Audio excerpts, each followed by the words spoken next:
Simulation, the ultimate connect between software and hardware, analog and digital, gamer to driver. Simulation racing has been a competitive and active niche in the video gaming community for decades, and is used in incredible practical applications to prepare real-life drivers, as well as welcome newcomers into a ludicrously expensive sport. It is, without a doubt, one of the most difficult, arduous, foreign, and anxiety-inducing hobbies I've ever taken up. And yet, I've had the time of my life, and you will too.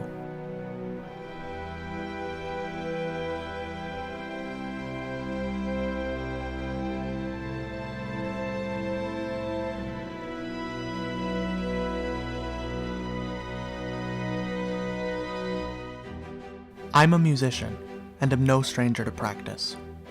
Stepping behind the wheel of a high-power V6 hybrid or a Le Mans prototype is not for first-time racers, and it takes a considerable amount of time to be able to handle one of these beasts of performance.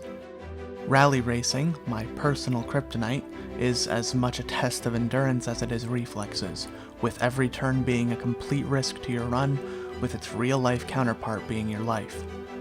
Kart racing, in all of its simplicity by comparison, still requires intense amounts of patience, strategy, and absolute focus and measurement of throttle, braking, turning, and following a racing line.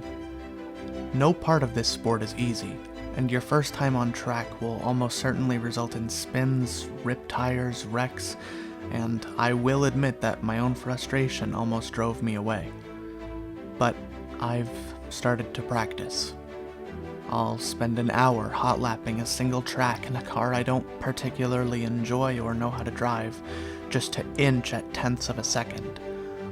I'll redo the first chicane at Monza, just to test different throttle and braking methods.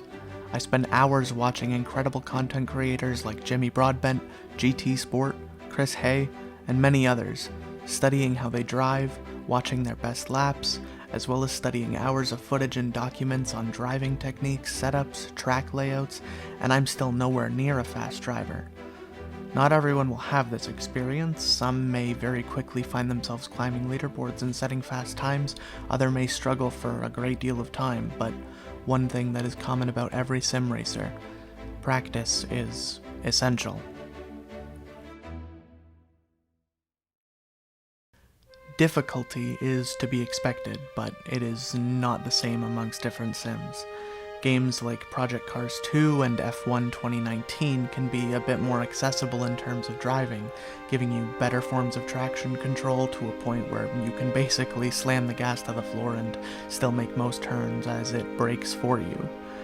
The AI and online competition, however, will leave you smoked in the dust unless you actively work to drive faster. Other sims, like Assetto Corsa and R-Factor 2, have more simple AI, but with more true-to-life simulation models, and the difficulty comes almost exclusively from driving without spinning, managing your fuel and tires with an incredible risk-to-reward ratio where pushing yourself becomes a skill in itself, and it rewards you with seconds off your laps, while overdoing it will throw you out of a corner with ease.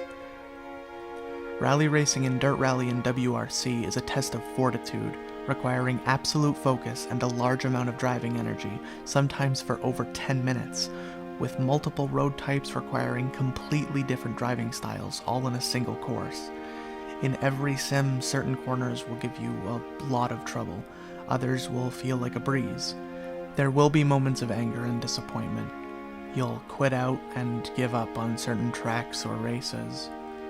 But the moment you get through a rally, when you qualify pole against level 100 AI, when you pull that Williams FW42 from 20th to 8th after 44 grueling laps of Spa-Francorchamps, all of that difficulty comes together not to hold you back and kick you on the ground. It shows you all of your growth, all of your progression, all of your work paying off. You get to see the same chicane you threw your car past just hours before, now bending to the will of your steering wheel.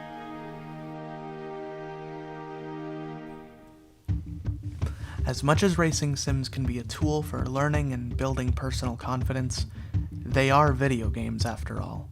They are meant to be entertaining, and there are a lot of great things to enjoy outside setting world record lap times. Jimmy Broadbent, a fantastic sim racing YouTuber, constantly comes up with incredible ideas and, more than anything, just seems to have fun with all that he's doing. And that is an amazing representation of what sim racing allows. Whether driving a lawnmower through the Nordschleife, using experimental fantasy cars, driving F1 powerhouses on rally tracks, or just enjoying a stroll of the California coastline in VR. There are a seemingly infinite number of possibilities in having fun, and all of this without the added joy of playing with your friends. Everyone loves a hearty dosage of bumper carts and backwards racing. Games like iRacing offer true cooperative experiences in live events such as 12 and 24-hour live races, filled with driver swaps and run by real teams and organizations. And all of this leads to one of the most intense esports scenes I've ever witnessed.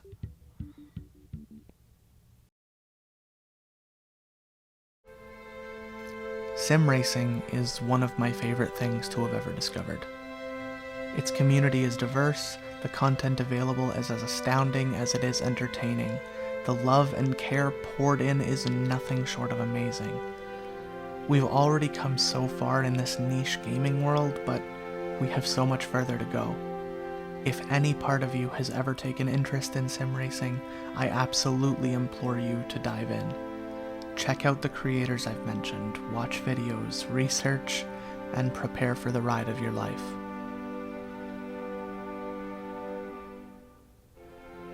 Thank you so much for taking the time to watch this. It's taken me a very long time to work on and build the courage to release it. And your time is honestly more than I could ever ask for. This channel is a passion project of mine, and I hope to do a lot more with it in the future. Please, if you have criticism, I'm absolutely happy to hear it. I want to do better, and I want to learn from this experience. All of the music that you've heard in this video is composed by myself. If you would like to hear more, I will leave some links down in the description. Thank you again for your incredible support, and I will hopefully see you soon. Bye.